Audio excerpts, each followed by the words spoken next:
Ниту судиите, ниту адвокатите на Милијана Киевски и Кирил Божиновски не знаеле дека тие од синоќа по барање на специјалното обвинителство се во притвор во истражниот затвор Шутка. Двајцата обвинети во случајот на СЈО денеска не присуствуваа на судското рочиште, бидејќи судечкиот судија не бил известен за притворот, па не испратил барање до затворот за спровод на притворениците. Никој од бранителите не е известен, ниту обвинетите не се известени. Никој не е известен да во однос на таквиот предлог може да се произнесе како предлог за определување на мерка притвор.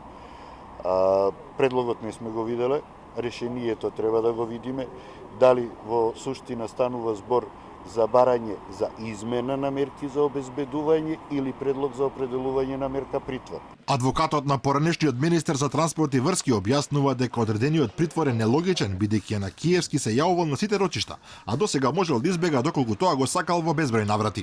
Нема сомневање дека одлуката за притвор е донесена под притисок на власта. Некакво известување од УБК за наводно негово подготвување без факти, без действија, без аргументи, сметам дека е апсурд и сето ова е освета, а на крајот на краиштата сето ова беше најавено синоќа во изјавата на господинот Оливер Спасовски, што укажува на сепак спрега меѓу власта и судство. Самиот Јанакиевски уште вчера во изјава за медиумите истакна дека нема намера да бега од Македонија и дека редовно се јавувал на сите судења.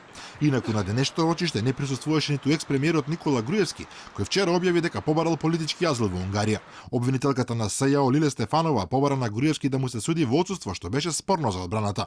Судот донесе одлука до 23 ноември да ја проверува достапноста на Груевски и потоа ќе донесе одлука дали ќе му се суди во отсуство.